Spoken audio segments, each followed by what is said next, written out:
there's a strange feeling you carry, a kind of quiet heaviness that grows louder every time someone around you posts something online without thinking about it. A meal, a gym mirror selfie, a thought they didn't censor, a moment they didn't overanalyze. And there you are, watching everything, saying nothing. Not because you don't have thoughts worth sharing, you do. Not because your life is empty, it isn't. Not because you're disconnected from the world. If anything, you feel everything too deeply. No, you don't post because being visible has never felt safe. You scroll silently, like a ghost who can see the living. And maybe, on rare occasions, you consider posting something. A photo, a thought, a piece of yourself. But then the overthinking creeps in. Will people misinterpret this? Am I sharing too much? Does this make me seem self-centered? Do I even want people looking at me like that? And so, you delete it. Again.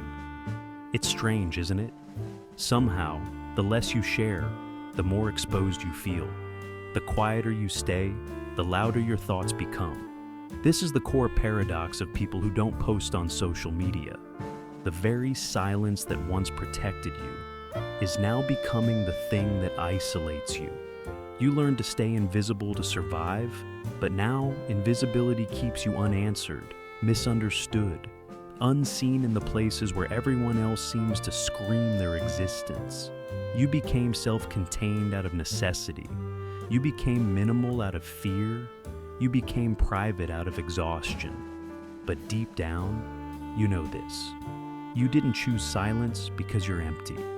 You chose silence because you're full, too full. And the world has never shown you it can handle your depth without reducing it to something shallow. And so, you watch life from behind the glass, always observing, rarely participating, carrying the weight of being someone who has so much to say, but a nervous system that whispers, stay small, stay hidden. It's safer that way. Let's break down the psychology behind this archetype, not the surface-level explanation, but the deeper, clinically recognized patterns. First, avoidant attachment. People who grew up feeling emotionally dismissed, criticized, or overstimulated often develop avoidant attachment. This wiring teaches the brain that sharing leads to vulnerability. Vulnerability leads to unpredictability. Unpredictability leads to harm. So, the adult version of you learns to regulate emotions by withdrawing, not expressing. Posting on social media, an act of self-exposure, feels like standing in front of a firing squad. 2. Social evaluative threat.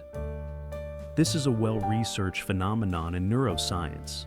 It describes the way the brain enters a stress response when it perceives judgment. For you, the threat response is magnified. Your nervous system equates being seen with danger. And so, your prefrontal cortex, the part responsible for decision-making, gets overridden by your amygdala, the part responsible for detecting threat. The result? Don't post, don't be visible, don't risk the feeling of being misunderstood again. 3. Identity foreclosure. This is a term from developmental psychology. It occurs when someone's identity was shaped early, usually by family dynamics, before they had the freedom to explore it.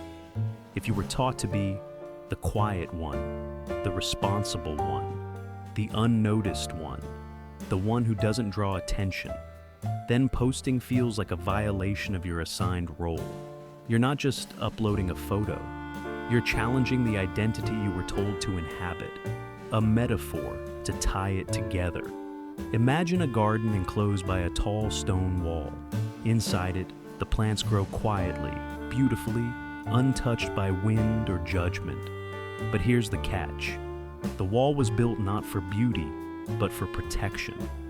Protection from storms that no longer exist.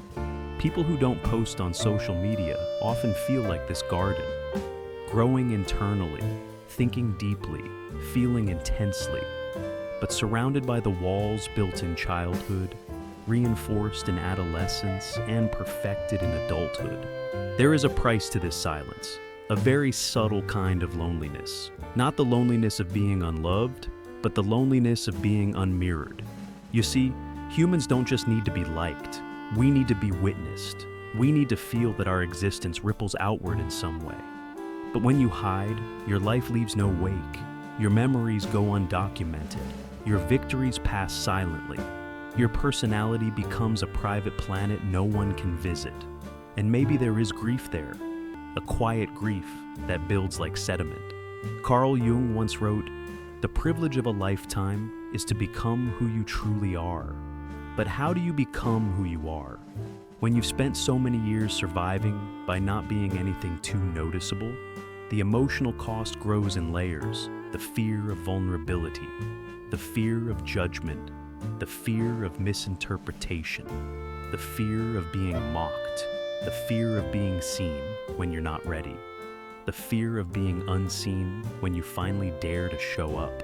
You sacrifice authenticity, not because you want to, but because it once felt like the only safe choice. Your voice stays inside because the world outside never felt like a safe receiver. And here's the heaviest part. When you don't let yourself be seen, you start believing you have nothing worth showing. The silence that protected you begins to shape your identity. The distance that once soothed you becomes your home, and your sense of self grows smaller than your actual potential. This is the invisible grief of the self-contained observer. You live with a version of your life that no one else ever gets to meet. Let's talk about how this psychology shows up in your adult life, in subtle, often painful ways. You become hyper-selective with who sees the real you. Your personality becomes layered, the surface version for the world, the deeper version for a few people, the truest version only you know. You think too much before sharing anything. You rehearse potential criticisms in your head before you even press post. You imagine conversations that will never happen. You anticipate reactions that will never come. You feel guilty for wanting attention. Even though attention is a human need, you've been conditioned to believe it's selfish or embarrassing. So, you starve yourself of it. Then wonder why you feel unseen. You fear digital permanence. You don't want a digital footprint, not because you're hiding something, but because you're terrified of misrepresentation.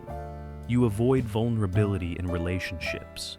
You might keep your feelings to yourself, hide when you're hurting, downplay your needs, make yourself low maintenance to avoid being a burden.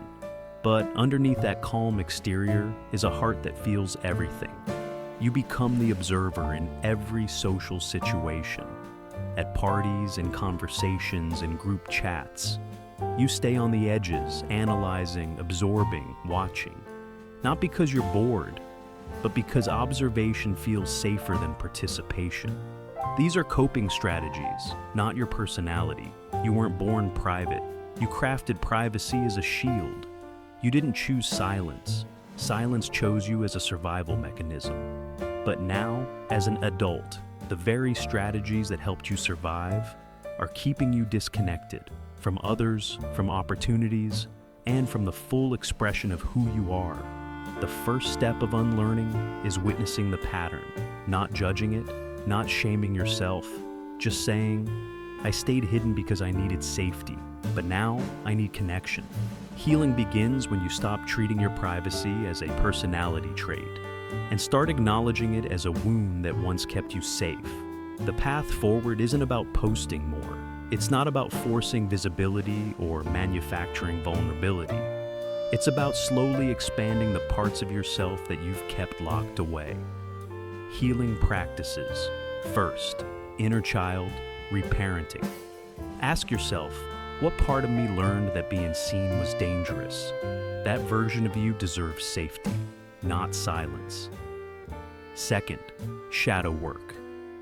Explore the parts of yourself you've labeled as too much or not enough. Visibility becomes easier when you stop policing your own existence. Third, gradual exposure. You don't need to post your entire life. Start small.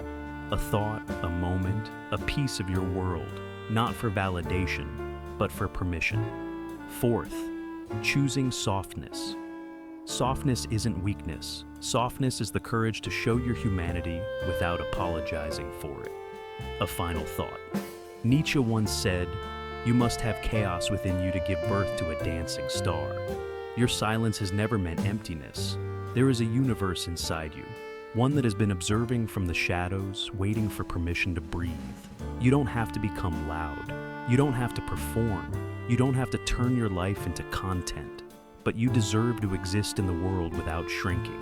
You deserve to be witnessed without fear. You deserve to be seen, gently, safely, on your own terms. And if this video resonated with you, that means there's a part of you that's ready to step out of hiding, not to be fixed, not to be perfect, but to be whole. If you want more videos like this, subscribe. This channel is for the ones who feel deeply, think quietly, and are finally ready to understand why.